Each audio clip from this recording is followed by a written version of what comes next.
the unfortunate part is in medicine, we're not expected to be nutritionists in any way, shape, or form. We don't get a lot of nutrition education, yet we know that the number one intervention for any disease is diet and exercise. So you have all these doctors out there who they just go by 50 to 60 carbs per meal. Got it. Okay, blood sugar up. Okay, add more insulin. We're just caught in this algorithm and nobody has really been able to step back and use their brain. And there are some people that are doing this. And I think patients are getting smarter too. They have people like you and I and so many people where they can get this information and kind of start to think for themselves, because I always tell people you don't need your doctor's permission to eat a particular diet or way. The solution to a lot of what's really going on in this health crisis is that we all need to take personal accountability for our own health. Welcome to the Dr. Ashley Show. Welcome to the Dr. Ashley Show. I'm Dr. Ashley, and today I am so excited about our guest on the show, Dr. Jamie Seaman. Dr. Jamie Seaman is a board-certified obstetrician and gynecologist practicing in Omaha, Nebraska. Born and raised in the state, she played collegiate softball for the Cornhuskers. She has a Bachelor's of Science degree in nutrition, exercise, and health sciences. She then went on to graduate from medical school and completed her OB-GYN residency at the University of Nebraska Medical Center. She currently is in private practice at Mid-City OB-GYN, offering a full range of services in obstetrics, gynecology, robotic surgery, and primary care. She completed a fellowship in integrative medicine at the University of Arizona School of Medicine. She is a board-certified ketogenic nutrition specialist through the American Nutrition Association. She has a passion for fitness, preventative medicine, and ketogenic therapy, not only in her medical practice, but in her own life.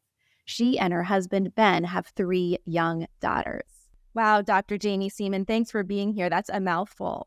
It's an honor to be here. Well, I appreciate it. I'd love for you to start by just sharing your story a little bit, how you got into the field that you're in and your passion around nutrition and fitness. So I'm born and raised in the state of Nebraska, so I'm near and dear to the place that I live. But my story is that I grew up here in the Midwest. I was an athlete as a little girl, but kind of lived the traditional life of the 1980s. We ate a very highly processed diet of hamburger helper, probably without the hamburger, and a lot of fast food. I went on to play college softball and I was pursuing a degree in nutrition. So this is my first exposure of, what does food really do to our bodies? And I was on a pre-med track. I knew I thought I wanted to go to medical school. My mom was a nurse growing up and was much of an inspiration of mine to pursue a career as a physician. And I got to college and I was weightlifting and getting this degree in nutrition. But then after I graduated, I met my husband and we got married. I went to medical school.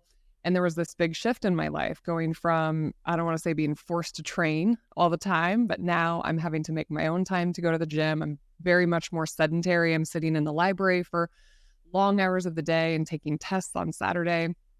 And I really started to struggle with my weight. And after college, I had kind of put this whole idea of like exercise and weightlifting, like, yeah, that's just what you do when you're an athlete. So I got pregnant with my first daughter when I was in medical school. My husband and I wanted to start a family, and pregnancy, I didn't know at the time, very naive, is one of the greatest physiologic stress of your lifetime. And I ended up developing prediabetes after I had 3 children and hypothyroidism, and I was on these medications. And so here I was as a young physician and out in private practice and kind of tired and just asleep on the couch at 8 o'clock. It was hard to stay awake. And I just thought that's what life was like when your husband's a police officer and he works nights and you're a doctor and you work all these hours. I mean, I had a long list of reasons why, I was tired and I didn't feel that great. So I had a tragedy happen in my life in 2015 that kind of shook my world a little bit and really made me kind of look myself in the mirror. As a physician, I should be the walking, talking billboard of health, right? We're like telling patients all the time, like, you got to eat right and move more. And it really started to make me question what we were doing in medicine, because here I was like with all the knowledge in the world. I had a medical degree, a nutrition degree. I'm a former college athlete. And here I am with, overweight BMI and prediabetes and hypothyroidism. So it really changed the trajectory of my career in medicine and my life, frankly. I went back to fellowship. I really started to dive into the literature and I completely changed the way that I live my life. And it's brought me to where I am today. What are the biggest changes that you made? Well, the very first thing I did was look at my diet because I had watched my own mother struggle. She had lost and gained about the same 100 pounds like 3 times in her lifetime. And she always did it through caloric restriction. It was just eating egg whites and tilapia. And I got this degree in nutrition, and they said, fat's bad for you. It's all about calories. And so I started to really look back at the literature, and I'm like, gosh, just like doesn't make sense, because I come from actually a family of normal BMI diabetics. And it just didn't make sense to me why, I was an athlete, I had worked out.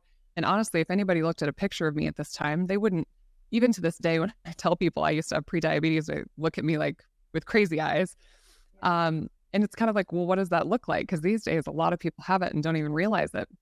But when I started to get back into, the literature, it made sense that therapeutic carb reduction, taking away carbohydrates out of the diet, would make the most sense for reversing something like prediabetes, because carbs are what cause us to secrete insulin, and it's an insulin resistance problem. So I didn't start with a ketogenic diet, but I started with Whole30. I thought, get all the processed foods out. That made sense, but it was way too much work to try to make my own sauces and condiments and things like that. I didn't really have the time, but I did it for the 30 days with a couple other doctor friends of mine. And then I transitioned to a paleo diet. And that was good. I was starting to, see some benefits. Of course, I had cleaned up all the processed things out of my diet. But I really like cheese. So I had a hard time sticking with the paleo diet. And so then I transitioned into a ketogenic diet, going from 2015 into 2016. And oh my gosh, it was like the lights came on. When I would get into ketosis, my appetite, it was like I felt like I finally had control. I was somebody my entire life that lived thinking about my next snack or meal. Like it was this constant, like hangry. I always thought about food. I had a little bit of binging behavior through my like teenage years, and even somewhat into my, adult years. And the ketogenic diet was the first time that I like felt, oh my gosh, like I could really do this. And the weight started to come off, like the brain fog went away, my energy started to come back. And nutrition was like the very first thing that I did that just made like a huge shift in my world. And there's a lot of other pieces to the puzzle that we can totally dive into. But I do think that nutrition is such an important part of that, because it's something we do every day. So it's something where we have a decision to make multiple times per day, that's either going to make us feel good or feel bad. There's no good and bad foods. It's just how our body, deals with this type of energy. And it was a total game changer for me. And even to this day, I eat a very high protein, low carb lifestyle. Do you?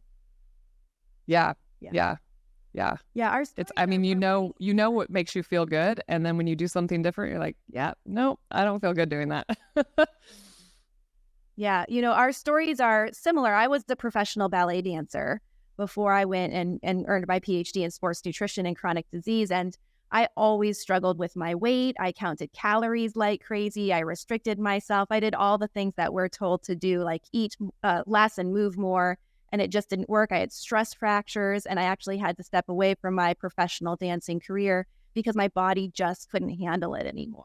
And after I earned my PhD, I went to become a registered dietitian because I thought that's what I needed to be this true expert in the field of weight management. But I learned all the same stuff that you learned in your nutrition degree, and it just didn't work for me. I was hungry. I had cravings just like you did. And so started to do my own research and actually came out doing quite the opposite of what we're told to do when it comes to nutrition. Yeah. So, and when I was taking our medical nutrition therapy courses during the dietetics part of my education, we're always told to eat a consistent number of carbohydrates, 45 to 60 grams of carbs with every meal and snack. And I would raise my hand and be curious, like, why are we continuing to eat carbohydrates if I look at type 2 diabetes kind of like a carbohydrate intolerance situation? So why do you think that we're continuously told to eat carbohydrates and eat a pretty high load of them, even when we have metabolic dysfunction like type 2 diabetes? Can you explain that, and also explain a little bit about what's happening to those of us who are normal BMI type 2 diabetes? Because I had pre-diabetes and had a normal BMI as well. Yeah, well, let me dive into that first, I guess. So The problem is we have this idea that everybody is just over fat, that we have an obesity problem, and obesity is what causes all these problems with carb intolerance and heart disease and cancer and all these other chronic diseases that we see in medicine. But the real problem is that we have too much visceral fat, which is the most dangerous kind of fat. So the fat that we all think of when we think of obesity is subcutaneous fat. It's the fat we can pinch on our bodies. And that particular fat is actually not that dangerous. It is in large volumes, but it's for how much we obsess over it. It's not the type of fat we should be thinking about. Visceral fat is the fat that's deep down inside of our tummies, and it's what surrounds our organs. And this is more just like your metabolic bomb. So anything that drives up visceral fat drives up chronic disease. And so you could look like a normal BMI. You could be a normal weight. You could have a normal waist circumference. I'm, throwing out all these proxies that we use for defining overweight and obesity, and you could have a ton of visceral fat. And we're not measuring it in medicine. We're not putting patients in DEXAs and MRIs and seeing how much visceral fat they have, but this is a highly inflammatory type of fat that causes insulin resistance, prediabetes, and type 2 diabetes. And the reason that it's hiding and lurking in our society is because it increases with lack of exercise and weight training, with poor sleep, with stress, with highly processed, high-fat, high-carb diets, lots of different crappy ingredients that we have in our foods, and alcohol use, things that are really pervasive. All things drive up visceral fat. And so it can be hiding. And even if you look normal from the outside, which is exactly what happened to me. The other part of your question, why would in a degree program, you're teaching about nutrition, why do we continue to this day to recommend carbohydrates, on a consistent basis per meal, per snack to somebody that has carb intolerance? And it's really a twofold answer. The first answer is that nutrition is something that's really hard to study. It's hard to do an actual randomized controlled word study where we actually take a person and we lock them in, the ward is essentially what it's called. There are so many inputs and outputs in the human body. And so it's really hard to study nutrition in that sense because a lot of nutrition research is done through recall. So we take something and we want to know if it correlates with what the patient's diet was. And so we say, okay, how many times did you eat eggs in the last year? And then we would kind of say, okay, this is how many eggs they were probably eating per day or per week. Oh my gosh, this population has heart disease. Eggs must cause heart disease. So, we take these studies and we make them into headlines. There was just one this week that red meat causes type 2 diabetes. And they get sensationalized. In this day with social media, they get disseminated really quickly. And so people get very, very, very confused, right? Now, the other side of the coin is that there's a lot of politics involved with not really nutrition recommendations per se, but with our food industry. And then the food industry does have a play in nutrition recommendations. Just as an example, the traditional food pyramid that came out that basically set us on this path of problems. You can remember at the base of the food pyramid, it said 6 to 11 servings of grains per day. So, the wheat and the corn and the soy industries and things like this have a very vested interest in selling these commodities to the processed food manufacturers. If you have to get 6 to 11 servings of grains per day, you're probably not hand picking your buckwheat and quinoa and things like that. You're going to be eating bagels and bread and cereals and highly processed, cheap, available, foods. On that same food pyramid, the milk industry paid for an extra serving, like people can buy anything. And so that's what's really muddied the waters. And the unfortunate part is in medicine, we're not expected to be nutritionists in any way, shape, or form. We don't get a lot of nutrition education, yet we know that the number one intervention for any disease is diet and exercise. So you have all these doctors out there who, they just go by, okay, 50 to 60 carbs per meal. Got it. Okay. Blood sugar up. Okay. Add more insulin. We're just caught in this algorithm and nobody is, really been able to step back and use their brain. And there are some people that are doing this. And I think patients are getting smarter too. They have people like you and I and so many people where they can get this information and kind of start to think for themselves, because I always tell people you don't need your doctor's permission to eat a particular, diet or way. And the solution to a lot of what's really going on in this health crisis is that we all need to take personal accountability for our own health. Yeah, I agree with you. So when we talk about optimal metabolic health, then what would you say is the number one most important macronutrient? Well, the three macronutrients, carbohydrates, protein, and fat, I like to split them into two categories. I think of carbs and fat as energy macronutrients, and you cannot overeat one or both of them in combination. So if you eat a high fat, low carb diet, or if you eat a high carb, low fat diet, there are people that can achieve good metabolic health on either of those diets.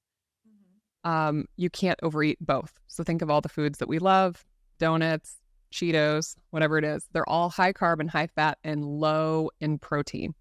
So the other side of this coin is this macronutrient called protein. And protein, I don't think of as an energy macronutrient, although it does have 4 calories per gram. Protein is more like the little Lego building blocks that you want to build the Cinderella castle with. And if you are missing some of these, Cinderella's castle gets turned over. It gets rebuilt. You don't just build it and super glue it. It gets rebuilt on a constant basis, and different organ systems in our body turn over, some of them on a daily basis, like your gut lining can turn over in 24 to 72 hours. And then some of our organs literally are rebuilt every couple weeks to months to years. And these proteins are the building blocks for that. And they're the building blocks for hormones and enzymes and lots of different things inside of our body. And so we have a very specific threshold of these amino acids that we must bring in. Our body can recycle some of them. But protein, in my eyes, is one of the most important macronutrients, because when it comes to body composition, and we have found over and over again that even if you eat excess calories from protein, these patients don't gain weight, they actually lose weight. It seems counterintuitive, but they do. And so if you're a person listening right now that is struggling with metabolic health, or you're struggling with your weight, you're struggling with energy, whatever it is, increasing the amount of protein you eat will provide you with satiety. It will provide your muscles with the muscle protein synthesis response that we need as we age. And as we age, we actually need more protein. So unfortunately, grandma needs more protein than the kids do.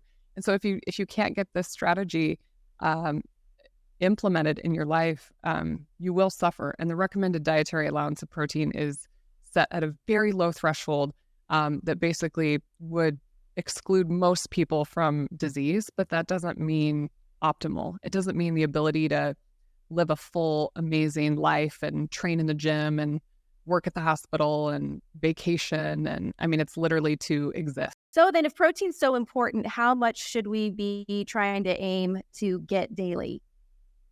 So the recommended dietary allowance of protein is very low. And like I said, it's not optimal. In my opinion, it's different for every individual, but it's really based on your weight. It's based on, how much lean body mass you have that you need to support, how much body. So when we said kind of Cinderella's castle, like how big is your castle? That's, the pieces you need to take in. As we age, we actually need more protein. If you train hard, you need more protein. If you are undergoing some sort of metabolic disease or stress, you need more protein. So in general, if you can hit about 0.8 to 1.2 grams per pound of your body weight, that's kind of like the upper threshold. Above that, you're probably not getting a lot of benefit. But just as an example, if I'm a 160-pound woman, if I'm eating 1 gram per pound of body weight, that's 160 grams, which is a lot for most people because protein is the one macronutrient that it's hard to find. You can find carbs and fat everywhere, right? You need fat. Okay, eat a piece of cheese, eat this, right? Protein is a lot harder to find. Carbs are really easy to find. But if you think about that, if I break it down, that's like eating 50 grams of protein 3 times per day, which means that at a meal, if 4 ounces of beef or chicken or salmon is about 25 to 30 grams of protein, that's eating like 6 to 8 ounces of meat 3 times a day. But for people that don't, prioritize meat in their diet, or nutrient-dense animal foods, it's hard to find protein. Yeah, so 2 questions there. When you say about 0.8 to 1.2 grams per pound body weight, if someone is dropping weight, they're not at their optimal weight? Should they do that equation according to their optimal weight or their current weight? So you want it to be your optimal weight. So I never recommend setting the protein above 200 grams. So like for my patients that are over 200 pounds, like we're not trying to go to, 250 grams of protein a day. Right. Ideally, your optimal weight. And as you're in the weight loss phase, it's actually very important to strategize protein in the diet, because as you lose weight, if you lose 50 pounds, we want you losing the majority of that as 50 pounds of fat, visceral fat and subcutaneous fat, and not your muscle. We know in general, in patients that lose weight, especially large amounts of weight, that upwards of 30, sometimes some studies show 50% of the weight loss can be lean body mass. And if you lose your muscle, then you can become fatter than you were before. I know it doesn't make sense, but as a percentage of your body weight, your body fat percentage and your skeletal muscle mass percentage, you can be just as fat. So you want to strategize keeping your muscle on your body, which means eating adequate dietary protein and doing strength training in the weight loss phase. How often should one strength train? So, you can stimulate muscle protein synthesis through a good protein meal. So eating 30 to 50 grams of high quality protein, like when you wake up in the morning, will stimulate that. But weight training, I would say a minimum of 3 times per week. Start at 2, work up to 3. I probably wouldn't go more than 5. But weight training on a consistent basis not only has benefits to your muscles as far as just pure body composition, just trying to grow your muscles, but we know that there's benefits to exercise and weight training. There's actually chemicals that are secreted when you train that nourish your brain cells, like BDNF. There's a study in children shows that they get better grades in school when they weight train. I mean, it's doing more than just trying to grow your biceps. It's good for your mental health. We know it decreases anxiety and depression. I mean, anybody that's going through a chronic disease, almost all of these patients suffer from mental health problems, poor body confidence. I mean, there is literally nothing except your time and effort that you have to give up to do this. The benefits are like above and beyond. Yeah, that makes sense. That's what we tell all of our clients at PhD to do, is to lift weights, overload the muscles somehow in some way, and we make sure to get adequate protein so people don't become skinny fat, really. Which and what they're finding with semaglutide and these. Oh, for sure. For sure. And I think when people hear the word weightlifting, I mean, I say it to my patients and I see the deer in the headlights look. What people need to hear and understand is that the amount of weight training needed to see benefit is actually quite small. For instance, there's like a 2021 study that looked at a population of women 65 and older, right? Most of these ladies are not weight training. They did a 16-week intervention. They worked out 3 times per week with body weight or band training, resistance bands, okay? We're not talking plates on a bar. And all of these women in the treatment group improved their strength, improved their functional fitness, improved their grip strength, improved their gait speed. So, the amount of work required to see benefit is actually quite small. So when you and I say things like, you got to lift weights, you got to weight train, people are thinking about a 500-pound back squat. And that is just simply not what's required. Mm-hmm. That's a great point. So when we talk about protein, you've been talking a lot about animal protein. What if someone's not open to eating animal protein? What can they do to optimize their intake there? So if you're eating plant proteins, none of them come in a complete package. So you have to eat complementary plant foods to get complementary amino acids to get the whole, amino acid profile required. There's actually a new calculator that's going to be coming out in the next year or two, hopefully here. Donald Layman has been doing this work, and what it's going to show is that if you're eating plant proteins, it's just not an optimal strategy as far as body composition and metabolic health. It can be done if you have some sort of personal ethical reason why you want to exclude animal foods from your diet. But the amount of calories required to be ingested to equal the same amount of amino acids in animal food, you have to eat more calories to achieve that threshold. So that's the problem, is that you can eat less calories when you get them from animal foods and you're getting a better amino acid profile. So I'm not saying it can't be done. It's just not the most optimal strategy. Along with other things in plant-based diets that are deficient, B12, vitamin D, there's lots of things that are deficient. If you're eating a vegan, vegetarian, or whole food plant-based diet, there's so many things that need to be supplemented because our soils have been very depleted. Our plants and fruits and just don't have the nutrients and micronutrients that we'd like to believe they have. And like I said, you're eating the cost of more energy and more calories when you do that.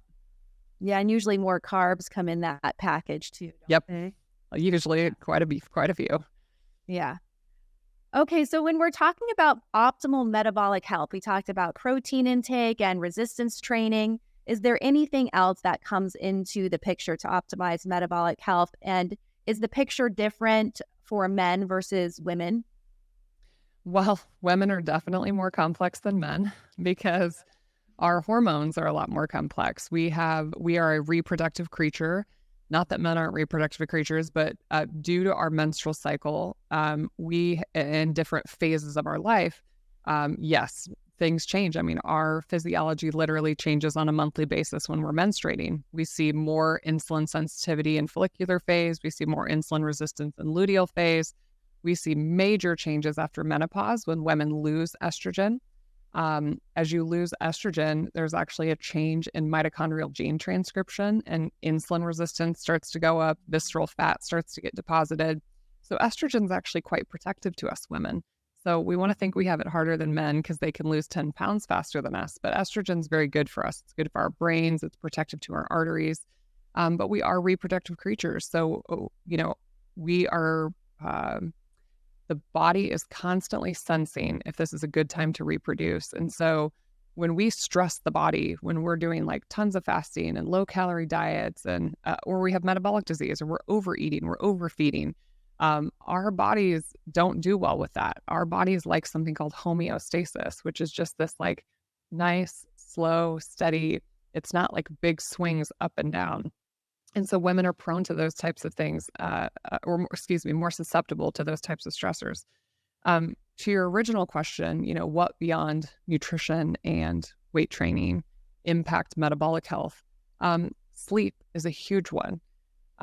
Sleep is something that we do every day. I hope people are doing it every day, every night. But sleep is when our body is repairing and regenerating and making hormones, and it's part of our circadian rhythm. So, for instance, when we wake up in the morning, we're supposed to get this boost of cortisol. We're supposed to get sunlight that stimulates a reduction in melatonin. And then opposite of that, in the evening time, as the light goes down, the sun goes down, we're supposed to have the lowest cortisol of the day. Melatonin will come up. So many things in our life are set by the presence and absence of sunlight and the feeding and fasting windows and when we're sleeping and when we're awake. So sleep is a really important part of your metabolic health. The other part of that equation is just stress in general, and it can be emotional, psychological, or physical stress. You can overtrain, you can be overly emotional, you can be under an intense amount of psychological stress, and these things can affect your metabolic health. We live in a very fast-paced society. We have our sympathetic nervous system turned on all the time, and your body doesn't know if a bear is coming to attack you or if your boss just yelled at you.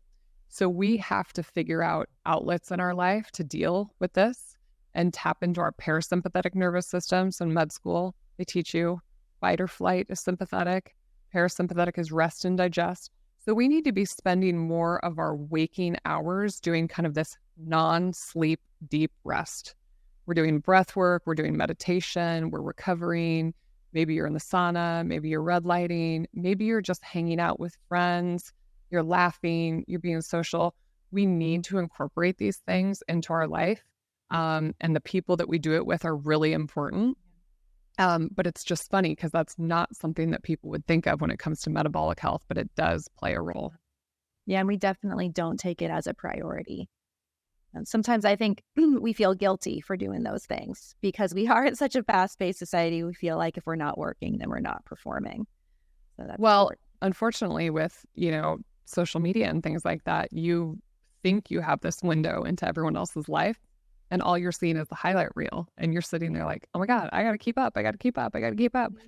And, we didn't used to have that in the 80s and 90s. There are some good things about that. You just lived your life, but yeah. Yeah. Okay, so when it comes to menopause, a lot of the listeners are dealing with menopause, postmenopausal. What do we need to shift in our nutrition to support our metabolic health as we go through that life stage transition? Well, as we go through this menopausal transition, what's happening is we're losing estrogen, progesterone. We may lose some testosterone or androgen production as well. And like I had described earlier, with the loss of estrogen, you start to have symptoms like hot flashes and night sweats, vaginal dryness, things that people can see and feel. But we also start to see more insulin resistance, more visceral fat, brain fog occurs because literally there's a 30% reduction in brain energy. Your joints start hurting, your bones are demineralizing, and you're losing your muscle at a faster rate. Now, I'm a huge fan of hormone replacement therapy, but that's like its own whole podcast. You like that? Yeah, I'm a fan. I'm a fan of hormone replacement therapy. And I think so many people view it as like, oh, I don't like medicine. I'm tired of people pushing like prescriptions on me. A patient asked me a very interesting question one day. And she was like, what's the point of menopause? Like, it was a very like, like, what is God's plan? And I said, well, as a species, most species reproduce and then they die.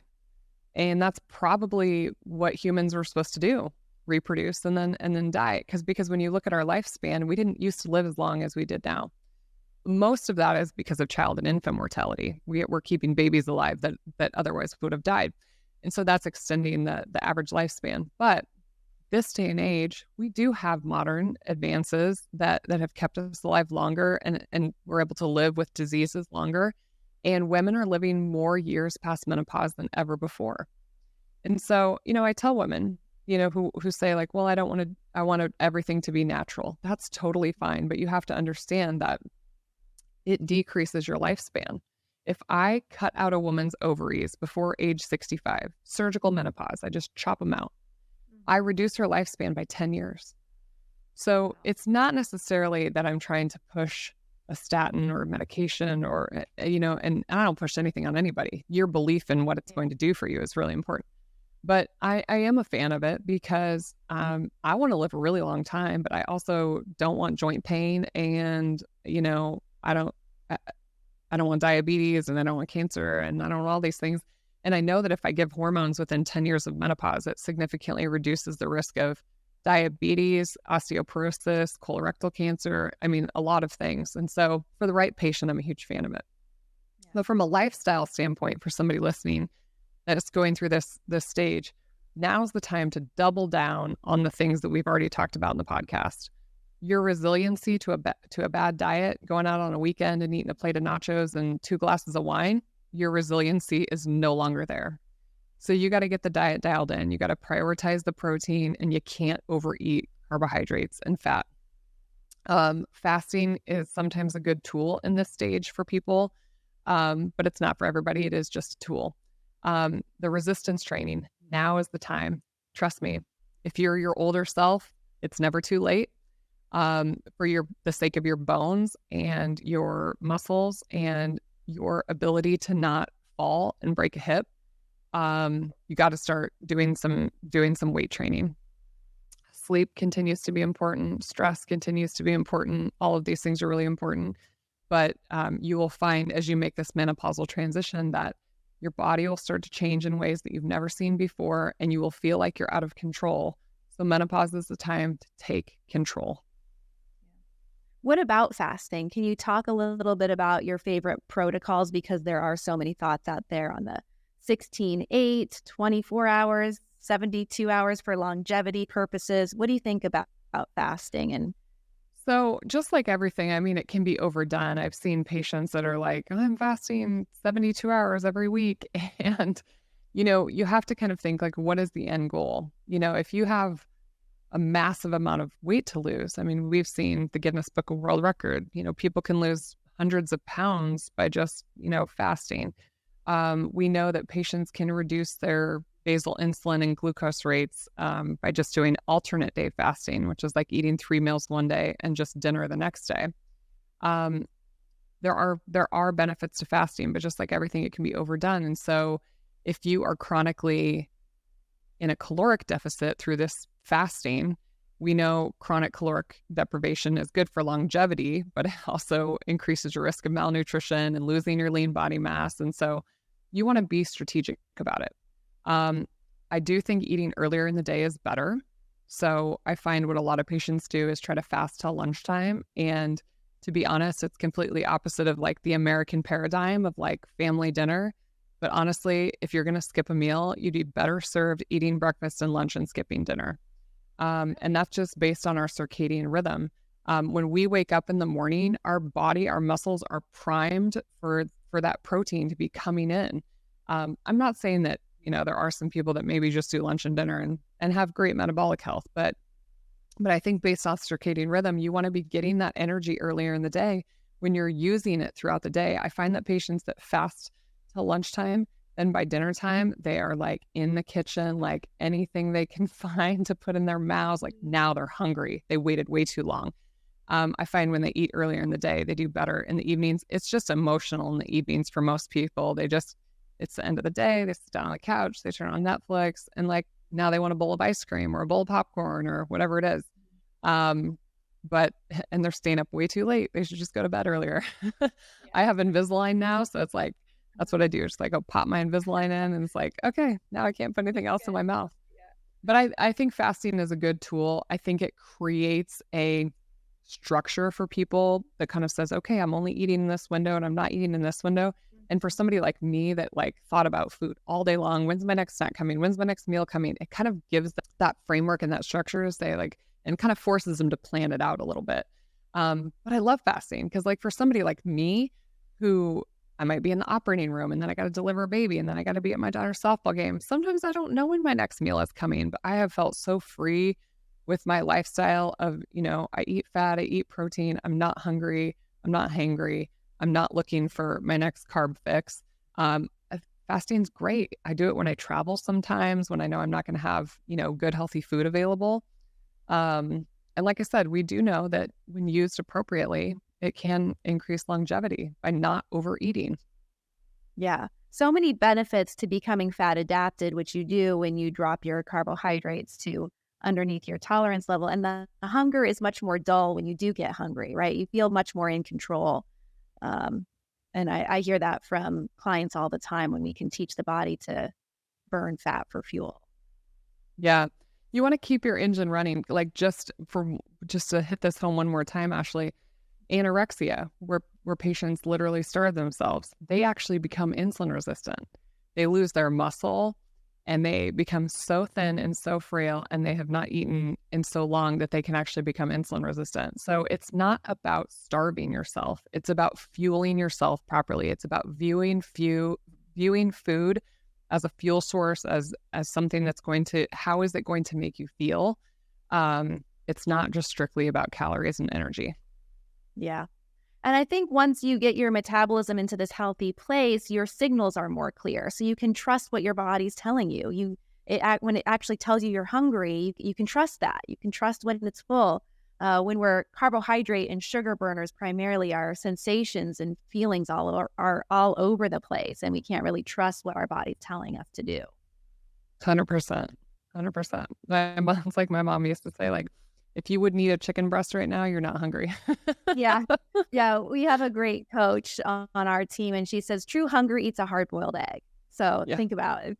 Would you really eat a hard-boiled egg right now? A lot of times, exactly. Probably no. Yeah. Well, could you talk a little bit about supplementation? There's so many supplements out there specifically targeting women's health. What supplements should we consider?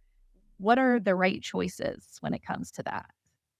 Well, I think supplements should be used for a specific purpose, for a specific duration.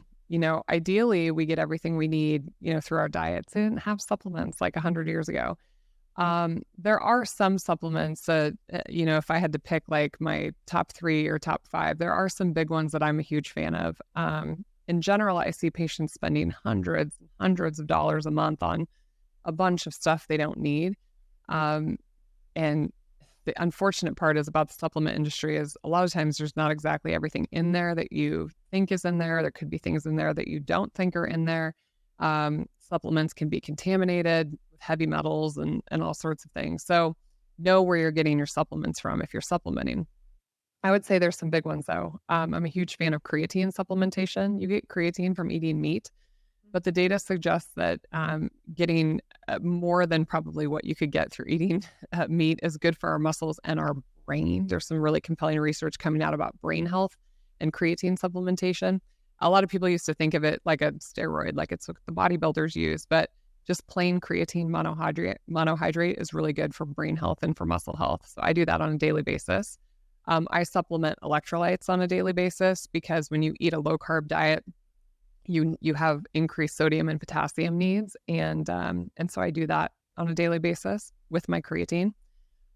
If you don't eat a lot of omega-3s in the diet, like fish oil is a really good one.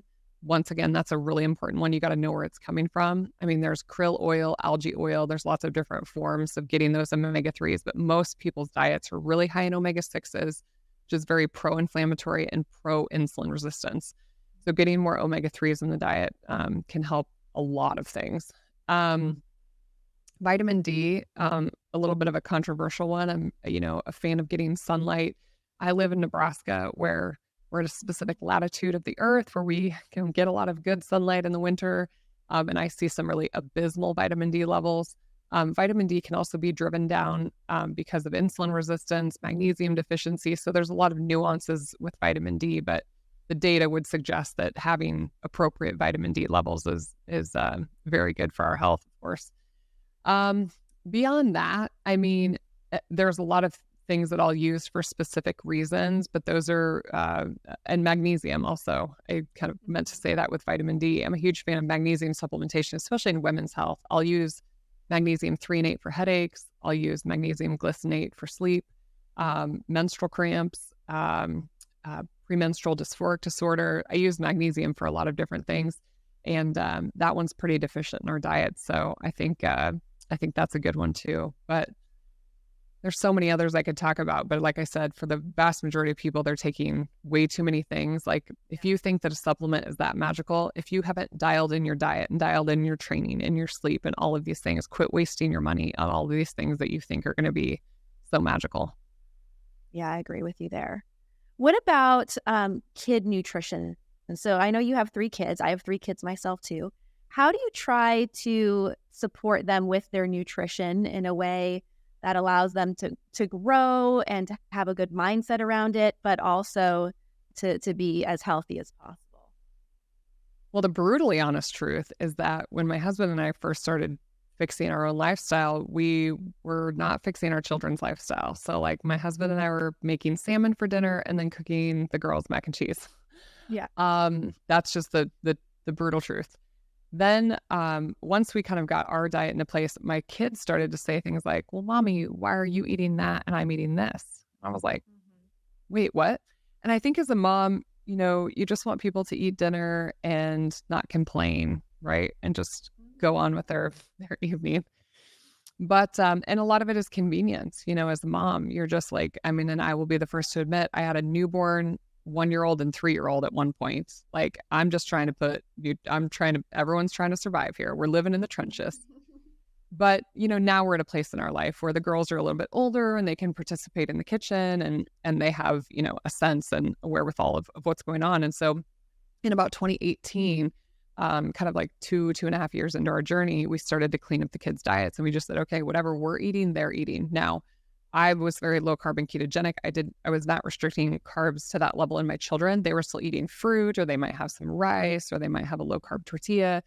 Your children can tolerate much more than you can because they are on the move all day long. They're not sitting at a desk. They're like, running around the playground and playing multiple sports. But we do prioritize protein and healthy fats for them because that keeps them from being a total snack monster. A lot of times the reason kids are like, I need a fruit snack, I need a granola bar, I needed apple juice, I needed this, is because they are burning that sugar, but they're never getting satiety because they're never getting that protein. And the amount of protein needed for kids for muscle protein synthesis is actually much less than us. Remember I said grandma needs more than the grandchildren do? So you can give them, 2 eggs and they're going to stimulate muscle protein. They don't have to eat 30 to 50 grams of protein like we do. They can eat smaller amounts of protein and still they're growing and they are getting lots of different hormones, especially as they come into that, teenage stage. So for my girls, we prioritize protein. So whatever protein my husband and I are eating, whether it's beef, salmon, eggs, whatever, they eat that same thing. And then, like I said, they might add some more, carbohydrates to the meal. But for us, it's not teaching them that there's like bad foods. For instance, I'll let my kids have a cookie, but I say things like, if we eat the cookie, that's energy. We have to go use it. So they're not going to eat a cookie and sit on the couch. They're going to eat a cookie and go shoot baskets in the driveway. So, it's just about, teaching them how to make their own decisions, because I know that one day, very soon, they're going to leave my house and they're going to have to go decide for themselves in this crazy world where there's like delicious, highly palatable processed foods. So, let them participate in the kitchen, let them cook. Like my oldest daughter can make scrambled eggs now. And I think when you just empower them with like skills and knowledge and education, like that's the best thing you can do as a parent, just like you teach them how to tie their shoes, like, teach them how to eat and they are watching you.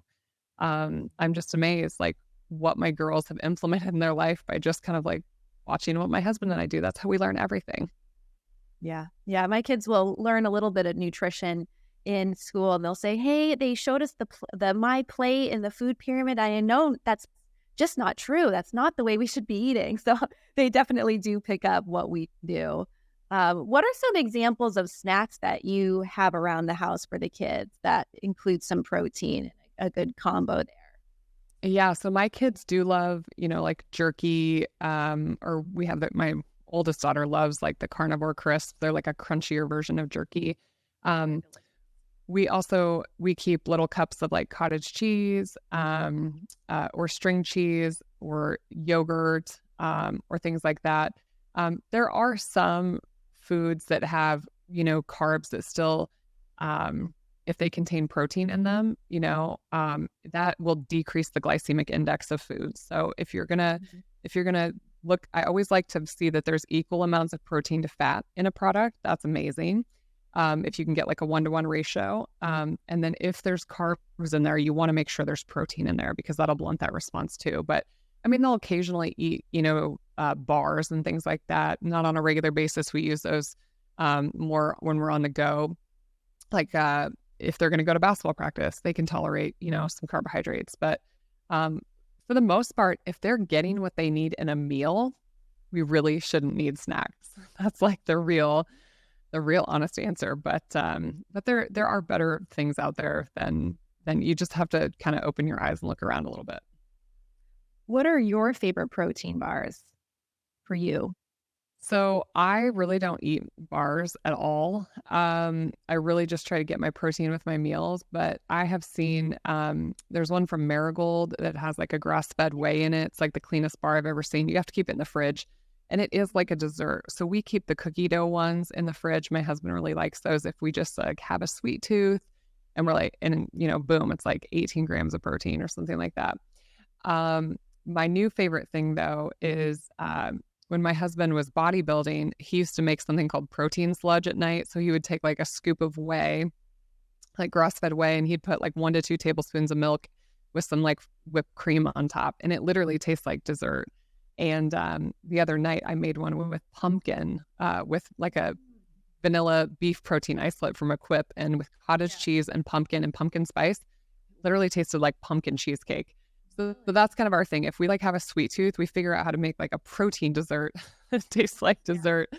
But other than that, I really just eat all my protein with meals. Yeah, you're not much of a snacker, it sounds like. But I don't have much time to snack. I mean, if you see me wandering the kitchen, I'm probably browsing, but thankfully I don't spend much time. Equip, that's the kind that we are using, chocolate, and I like the chocolate collagen's pretty delicious. Yeah, it's got collagen and gelatin in it, which is awesome. I was a little like, when I first got it, I'm like, is this going to taste like beef? Yeah. Like I just had it in my mind that it was going to like taste like a beef milkshake or something like that. But it doesn't. It's good. It's good. That's awesome. Well, thank you so much, Dr. Seaman, for being on the show with me. Great information. Is there anything else that you'd like to share with the listeners before you head out? Well, you can find me on social media. I'm at Dr. Fit and Fabulous on Instagram. I've got a website, drfitandfabulous.com. Got a link to my book, Hard to Kill, that came out, oh my God, it's like been a year and a half now. And I really appreciate everybody listening because we depend on all of you to share these messages around the world. That's right. Thank you so much. It was great to meet you. Wow, what an amazing episode that was with Dr. Jaime Seaman. I hope that you got massive value, great information, you have some good takeaways. If you are watching this on YouTube, please subscribe and leave a comment below. I will be watching the comments and will respond to all of them. If you're listening to this on a podcast platform, please follow, subscribe, leave a review. It really impacts the algorithm and lets us impact more people. Remember, you got to step up to make the change. Lead with your heart, train your mind, and do not negotiate with your body. I'll see you next time.